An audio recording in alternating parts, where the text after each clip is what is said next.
Okay. Well, welcome. If you're here to hear about the architecture and API of JShell, you're in the right place. I'm Robert Field, the architect of JShell and the engineering lead.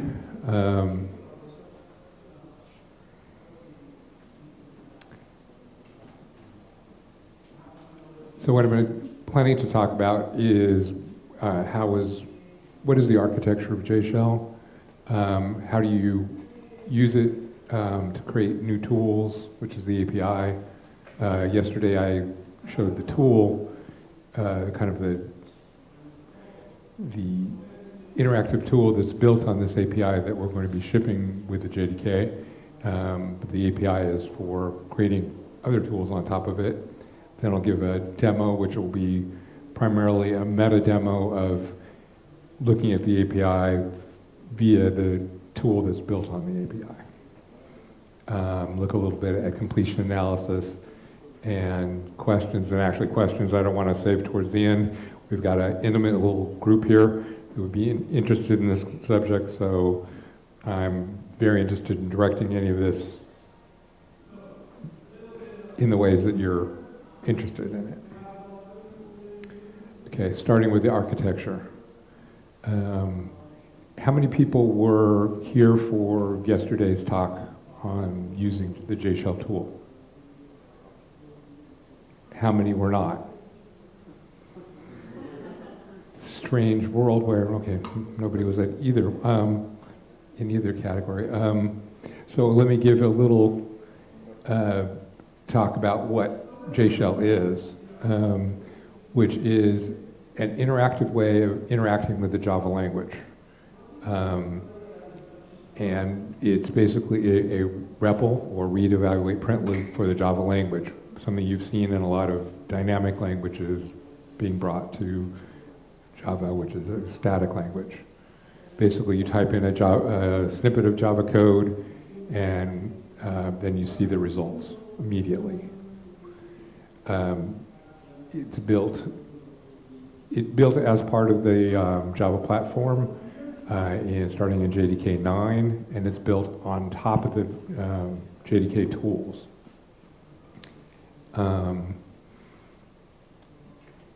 And so there is a tool that ships with it, which is an interactive command line tool, and then there's an API for building new tools.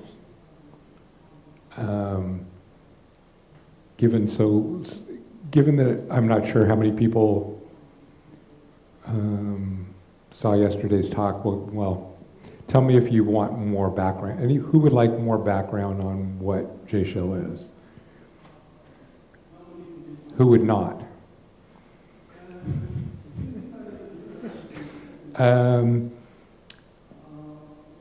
Let's see how I would do this.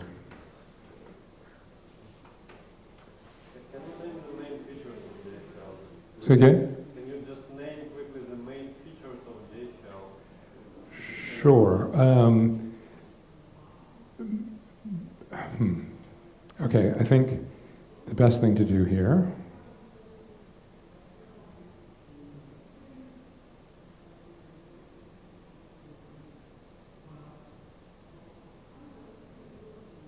and slideshow.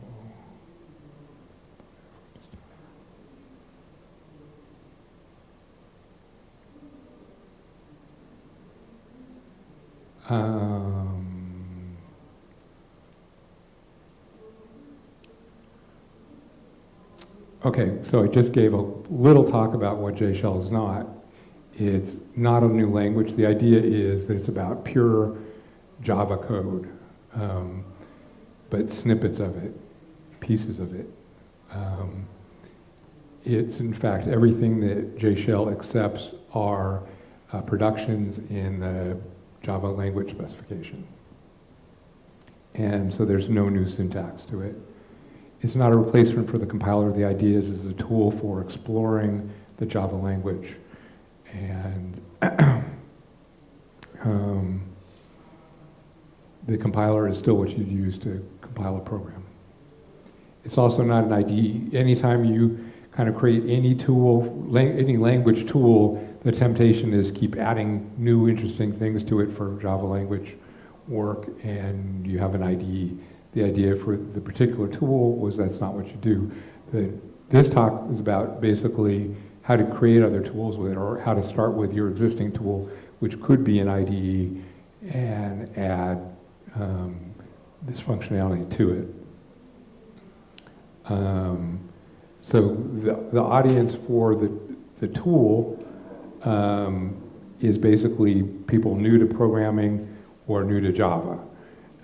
So rather than having to start with writing a whole program, which includes writing a class, writing a main method, maybe doing imports, you just put in the expressions you're interested in and see the results. It's also for the newbie in all of us when we start looking at a new API or new language features get added to the language. And as an ongoing tool, it's for prototyping. You have some complex piece of code, you can develop it at any granularity you want, looking at what it's about. Is that enough background? Okay, good. I'll go back to where I was.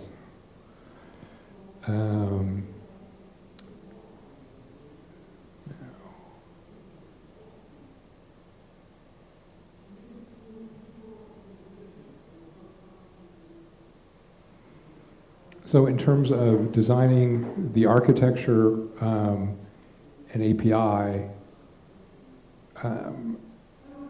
what was really important was compatibility, both currently and in the future. And the reason is, there have been other people who thought, this was a great idea, I want to have some way to type in a Java expression and get the results and develop that way. The reason none of them ever really flew for very long was they were all kind of handcrafted from scratch, and they were always playing catch up, trying to match the current specification of Java, or as Java evolved. I mean, most of them, I think, died with JDK 5 or something, so none of them have lambdas or any modern features in Java. So basically, you don't want to be chasing corner cases. So it is built on top of the platform. It uses the platform's existing tools, the compiler, the VM, the debugging architecture. And so in addition, I wanted it to be easy and natural to use, and that I didn't want there just to be a tool that's a command line tool, because somebody very likely, I would love to see a GUI tool to interact with it. I also like to see it integrated in IDEs, and we've done some work to that direction.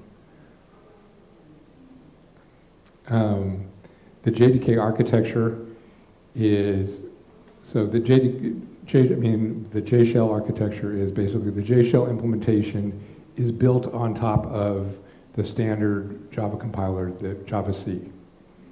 And it does that via the compiler APIs. So the compiler provides standard APIs for interacting with the compiler programmatically. And it's built on top of that. So that's for the compilation side. There's also an execution side where there's a remote process that's executing the generated code on top of a standard JVM. And that's controlled both by just kind of standard remote access stuff and by the Java debug architecture. Then the tool itself is just one client built on top of the JShell API. And the JShell tool is command line interaction, and so we use kind of one of the standards there, which is JLine. And we did that by incorporating it kind of privately in the JDK.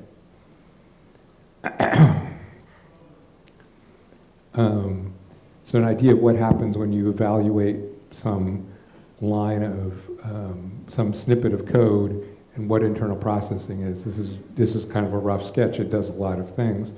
But the basic idea is that first it parses it to determine what kind of snippet it is or whether it's even valid.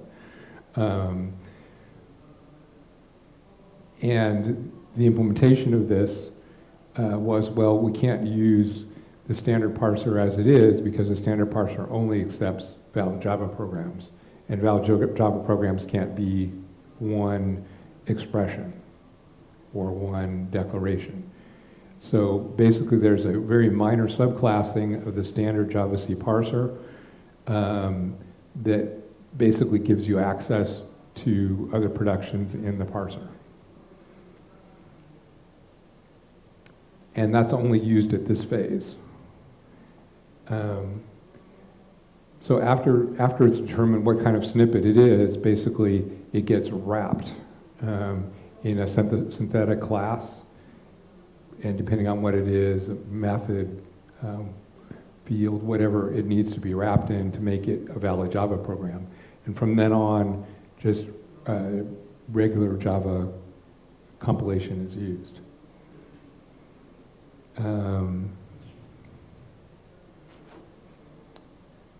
From there, it's analyzed to look at type information to see if there's any resolution errors. And that process could be iterative. You may have to rewrap it many times to get exactly the right kind of equivalent Java program. From there, we compiled the last was the analysis is done also with the compiler APIs. There's an analyze entry point, which basically just does syntax checking and type analysis. Then it goes through the regular compilation to bytecode, but you can specify a file manager. There's a file manager that's used by regular JavaC, which uses the file system. In this case, it uses a memory file manager, which takes the input source from memory, it generates it out to memory, so it never actually sees the file system. If there's errors detected that are resolution errors, they're corralled, and maybe when I get to the demo, I'll show bits of that as well, of how that would wind up working. Then finally, you need to load it. It goes through several, if it's something brand new, it just uses a define using a class loader. If it's a modification of a current thing, it tries to use a thing called redefined classes, which is in the Java debug architecture, that takes an existing class and puts a new class definition in. And that can only be done in some cases. If not, it basically wraps it into a new class and starts over, and then it executes it. The next part would be the API. So I really do want to get a sense for what people want from here. I'm going to go through the API. I'm not, the right way to look at an API is to look at the Java doc online, but this is to kind of get a sense of it. But I'm wondering if people would be more interested in looking at it in action, or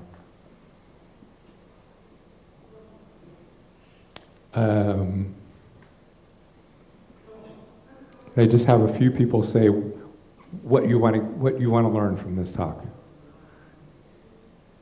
Promise not to bite anybody's head off. Okay. Well, okay, then I'll just go ahead. So the API, kind of the 10,000-foot view of it, is the entry point into it is an instance of JShell. From there, like the most generic kind of thing you can do it is eval, which is take a string, which represents a snippet of Java code, and evaluate it. What you get back from that is a snippet event. And a snippet event holds a bunch of things, like if it was executed, it holds the value. If it threw an exception, it holds that. And it also holds whatever snippets were represented by it. And so the snippet is a internal representation of the piece of the snippet that was entered, and that can be queried for its status. Is this a valid snippet? What kind of snippet is it? So forth. There's also a piece over on the side that's used for an analyzing source, kind of that's not part of that cycle. Like if you type in something, you want to be able to know, is that complete, or do I need to prompt for more input? Or if someone does tab completion, wants to know from this point, what more can I enter? That's where you can do those queries.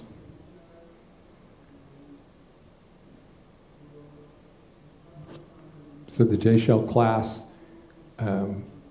creates instances with things like eval. You create an instance of JShell, and then from that you create snippets via Snippet Events. So it evaluates, it does execution control, it can tell you what snippets you have and all kinds of queries like that. This is how you create. With the create method, these are the only two static methods in the API. To evaluate a string input, you type eval, you use the eval method with the input snippet, and you get back what we will actually turn into a stream of snippet events that's currently a list. Similarly, if you have some snippet that you want to, say, drop, you're not interested in any longer, well, there's dependencies between the snippets. If you have some variable and you use it in a method and then you drop the variable, that affects how valid the method is. So you'll get back events on other snippets that were affected, even if what you're doing is dropping snippets. You can do queries for what snippets, methods, so forth you have. A snippet is immutable, but it also has some parts of status, some parts of its state that change, including its status. So for example, if things around it change, it may become invalid. So those kind of queries are done on a JShell object. Its status could be valid. The more obvious ones are valid or rejected. Dropped is when you explicitly drop it. Overridden happens when you've defined it once and then you make a new version of it. You have a new snippet. The previous snippet has been overridden. There's also special states for where there is something that can't be resolved currently, and that's recoverable. And in that case, it's either defined or not defined. In the case of a method, you can actually have it defined and referenceable from other snippets.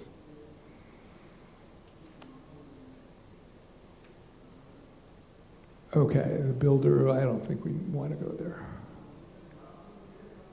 So a snippet event, you get a stream of them. When you do an evaluate, they represent a transition, and that's why one of those states was non-existent. So when you're creating a new snippet, it's being transitioning from the non-existent state. And snippet events are immutable.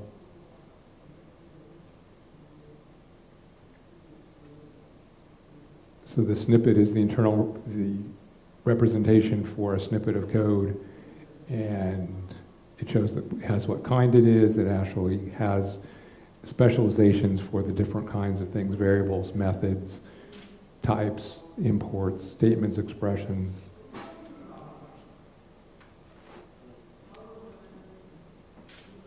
And so it has the kind, it has an ID that is a string way to reference it, has the actual source.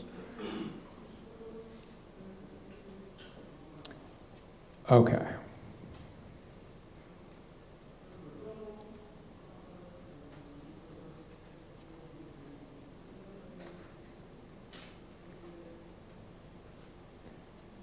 So if you have a version of, current version of JDK 9, you can actually just type JShell. The reason I'm entering it this way is, who's familiar with Valhalla? Anybody ever heard of that? So basically it's some new features that are being developed. Maybe they'll go into JDK 10, maybe JDK 11, maybe they'll never go in. But part of the architecture I talked about was that it's built on top of the current tools. So this is Valhalla. This is a Valhalla repo, and that has JShell in it too. And so you can go ahead, and what Valhalla is about, and I'll mention that, is they're developing the ability, currently Java classes can be generic, but only over reference types. They can't be generic over primitive types like int. So it's major type system overhaul, which is why it could take them a very long time. So here we'll do the completion piece. Stream, you have a range, let's say a range from 1 to 100, and it creates a stream of lowercase I ints. And other things, you can do, this is the tool that's built on top of the API. So you can create imports anytime, so I don't have to type that whole long thing out every time. Let's just import everything in that stream. Then, now that import's valid for the rest of the session. I can do things like reduce on the stream.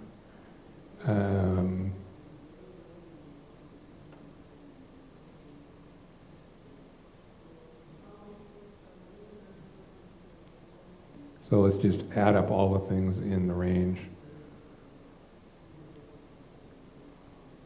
They do that right?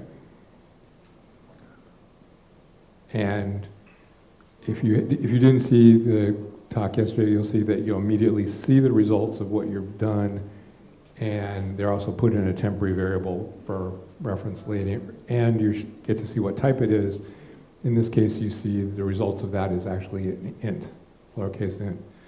So this is basically just to show that this tool is going to stay up to date as JDK changes. Even before it gets released, it's already up to date.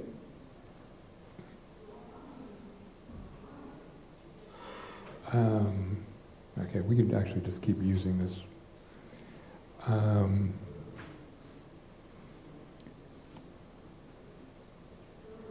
So what about using the JShell API? The JShell API is in jdk.jshell. You can import that so we use it. An instance of JShell. Well, we want to create one, and we can use command completion to find out what things are available. Well, what's available is create, and that's exactly what we want. Can you see some documentation on these methods, like create? That would be a great thing to have, and we've tried to do it, and I think that would work really well in a GUI-based tool, because then you could have a window, or a tiled window, or pop up a window. In a command line tool, how are you going to format the, so there is one thing you can do. Well, it's not going to be very interesting on this, but on commands that have that are overloaded, have multiple options, in the open paren you can type Shift tab, and I'll show you the different parameters that are available. I'll presumably be able to show that later. So when we now have SH, which is an instance of JShell, we can evaluate some little snippet of Java. Let's say let's put in a declaration of a variable X.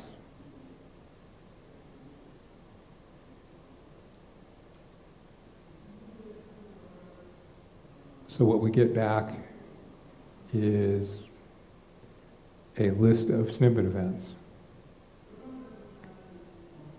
And there's only one snippet event in there. So, and you notice it got put in a temporary variable. Let's use that temporary variable, and let's cheat and just get that one snippet event out of there. So that snippet event is now in temporary variable 7. So we can look at it, what might be interesting about it. We can look at its value. So it's a variable X that we set to 5. So we're hoping this value is going to be 5, and it is. What else we can just ask how this can be completed. What else can we ask here? We can ask for its status. It's valid.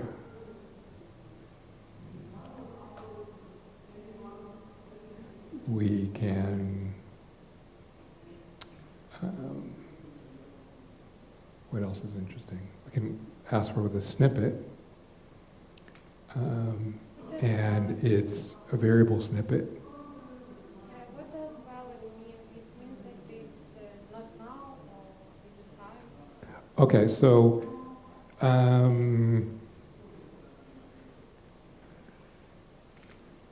if I type this in, you'll get an error saying that that's invalid. So this is the tool doing this. If you did the same thing with, this tool is calling the API I'm calling from the tool. That makes sense. And so if I put garbage in here, and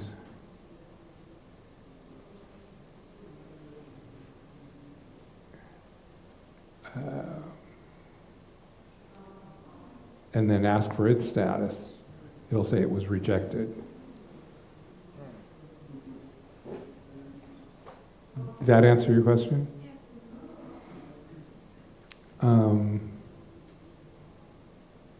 Okay.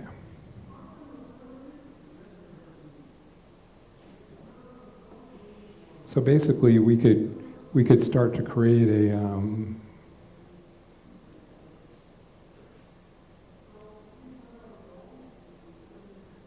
our own REPL tool for Java by playing with it here. Now notice I talked about command completion. I put in display and hit return, and it gave me a new prompt because it knew that wasn't a complete method declaration. And that was by calling the completion API.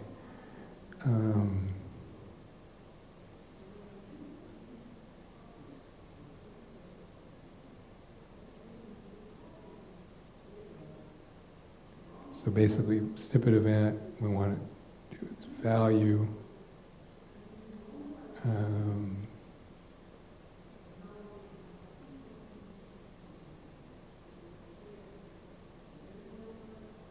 I did something wrong.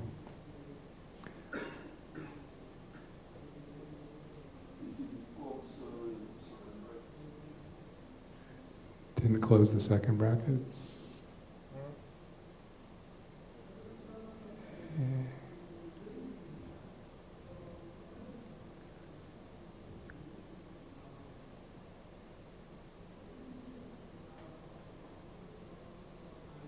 Actually,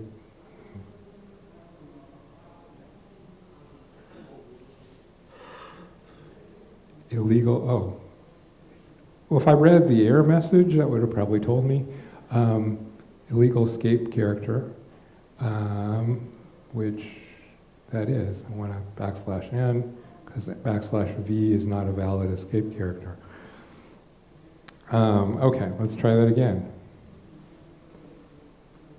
So basically I'm using the history mechanism and can re-enter it and do it right this time. There we go.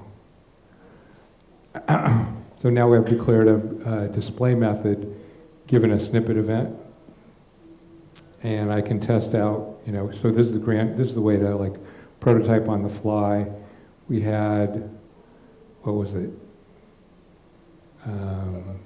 $7.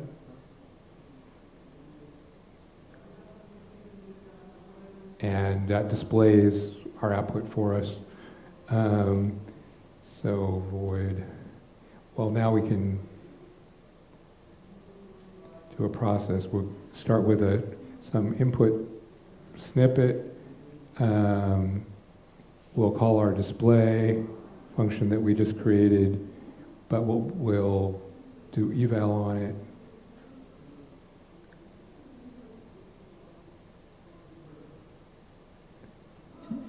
Eval of the input, and we're cheating for now because there could be a whole set of things, but we're just going to get one thing out of it. And now we have one line at a time worth of a REPL. So if I wanted to, let's say, process the expression 2 + 2, I could do that and get a value. Now I put that in a loop and I have my own REPL. So basically, the API really gives you everything you need to process Java statements, or Java snippets on the fly and keep their context and evaluate them. Questions?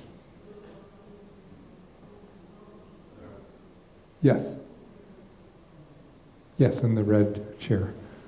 When I type something in shell like int x equals 5, it will tell me that I created a temporary variable and assigned it value 5 to this temporary variable. Is there any API to get this representation of output? Is there, okay, so when you type something like int x equals 5, you get that.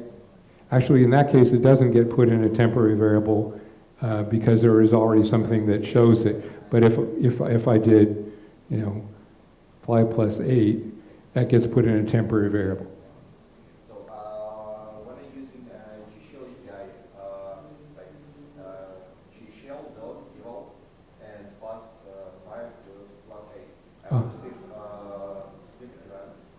And is there an API in Snippet Event to get this string? To find out what, Yeah. okay, yeah, actually, so I skipped over that part.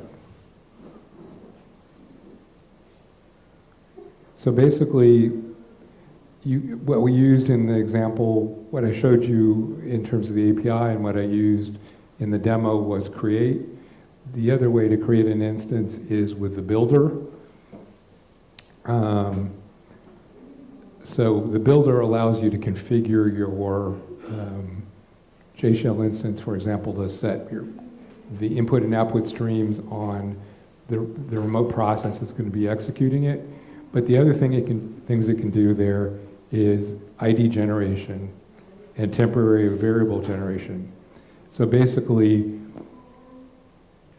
you get a callback when it's about to create a temporary variable, and you get to pick the name you want to give to that temporary variable.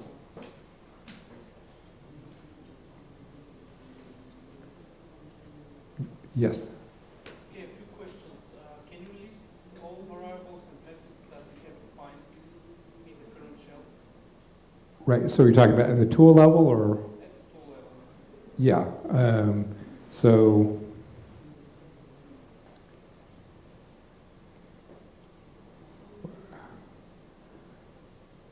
Okay, so first I'll do here. So at the API level, you can query for all your snippets. You can ask for the variable snippets. So you get what will be a stream, currently a list of variables. Same for methods, types. At the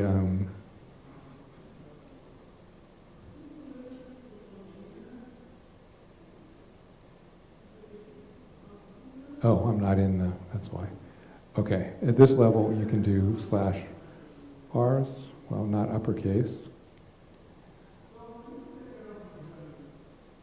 And that's really a mess because there's some complicated stuff in there, and I've got the font huge. But basically, it'll give you all your explicitly declared variables and the temporary variables.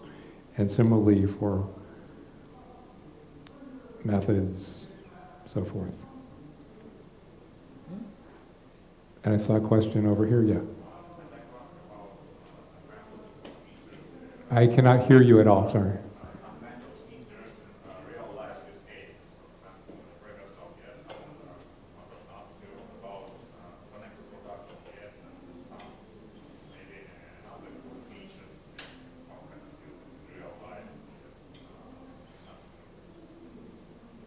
Okay, so is the question, so this looks, kind of cool, but how would you use it in real life? So this is a way that I use it in real life. I started to show this yesterday in the demo, but there wasn't enough time. So this is part of the code of JShell, and like I said, I do use the compiler API for almost everything. And one exception is the compiler API doesn't give me the details I want on imports, so I parse that with using the pattern API. So this is the pattern I use to parse imports. It's pretty long and complicated, and I actually created that by using the tool. Because I tried to do it, and I kept having to tweak so many different things that to get it right and keep testing it, I did it that way. So now I have this import pattern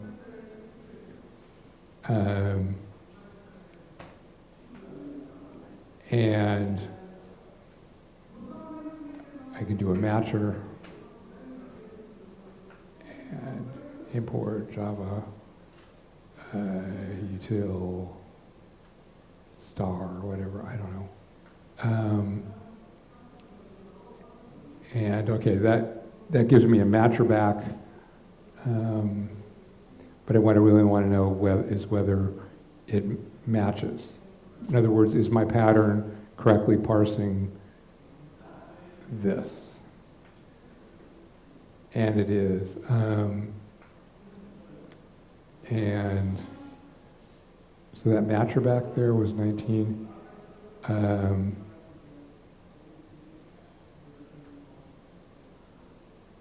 And part of what it does is have groups, like for the full name. And it says that one never got matched. So let's do this right. You have to do a matches before you can do a group. So now we have 22. And we'll do a matches on that. It does match. And then we can look at groups. Did it capture the full name correctly? Yes, that was the full name of the import I passed to it, Java util star. What about the name, which is the last component of it? That's one of the things I need for making keys. And it just gave me the star back. So that works. Now let's try this and there was a bug that said if you put spaces in there before the dot, which would be valid Java, did that. Okay, that's 26. Does that match? And it says, no, it doesn't match. So my pattern doesn't allow me to put a space before the dot. If you look at the pattern, you know, you just have to go straight from the name to a dot. Okay, five minutes left. Still probably don't have time to do. So basically, I can break up that pattern. Let's go back to the pattern definition. I'll just see how far I get. So there we go. So what I really want to do is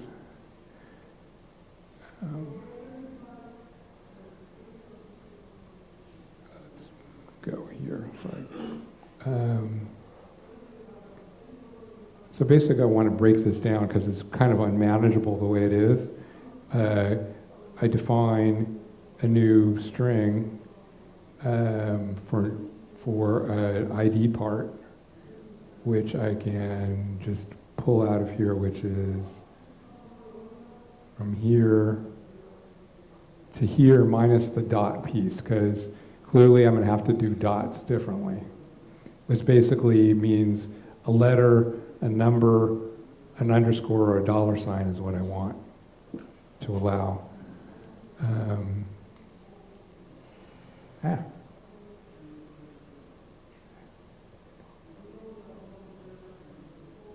My paste didn't work.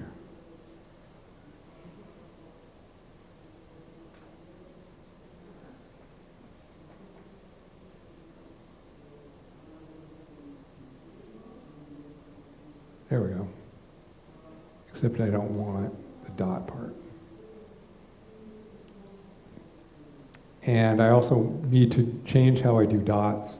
So I could define a new thing, dot, which is, well, I want basically to allow white space, any number of white spaces.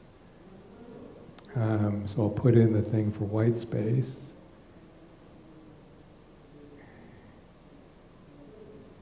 And any number of white spaces, and then a dot, and any number of white spaces again. So that'll be my new form for that. And then I'll modify my import pattern. This is now what I call ID.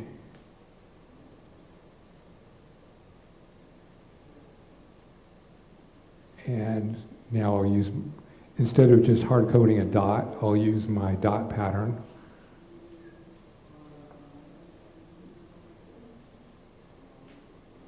Except for, well, we only have like a minute left, so I'm not going to be able to complete this again. But basically the idea is I can mess with this and then test it until I get it right. And then actually take that and cut and paste it into my code. Rather than, you know, tweaking with this in my code and going round and round and round through much bigger cycles. Any short questions to end with? Yes? Will this tool be backported to Java 8 and JDK 8? The question is, will it be backported to JDK 8? And I don't know. Actually, the only thing that would keep that from happening is the only change to the rest of the platform I needed to do was about a half a dozen protection modifier changes, access modifier changes in the parser, so I could do that override. So it's not a big deal to backport it. Whether there'll be the wherewithal to have that happen, I don't know. Yeah, in red. Is the API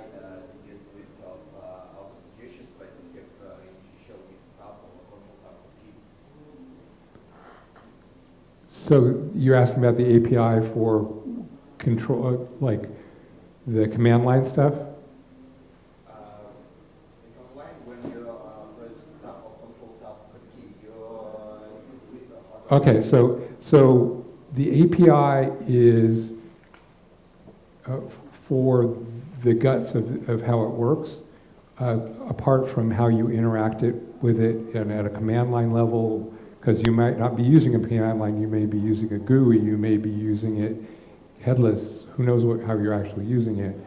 The command line stuff, we use JLine 2, which is a standard command line library that we incorporated into the JDK, made it platform independent.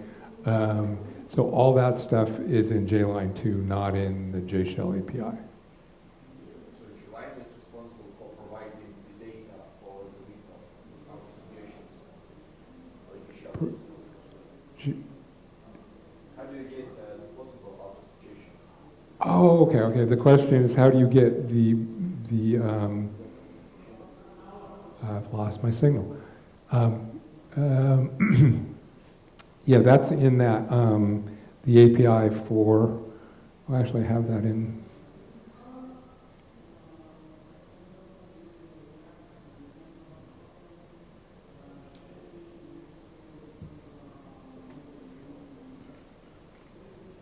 So I'll talk about, so that's the completion analysis stuff. So it's accessed through a JShell instance source code analysis. And the API, there's an analyze completion, that's what tells you if something's complete. That's why it knew to give a continuation prompt when my method wasn't completed. Then there's completion suggestions. So basically, given an input and where you are within that input, where your cursor is, it gives you back suggestions, which are basically basically just a string and how believable that suggestion is, which is just a Boolean that says, does it match the type that's required here? Because you can have a valid input that doesn't, because you're then going to do more operations on it, but the more interesting suggestion is one that's immediately valid. So that's what you get back. You get a string of them. I mean, a stream, what will be a stream currently is a list. So I'm sure I'm past 5 minutes now. And I'll be happy to talk to anyone outside the door.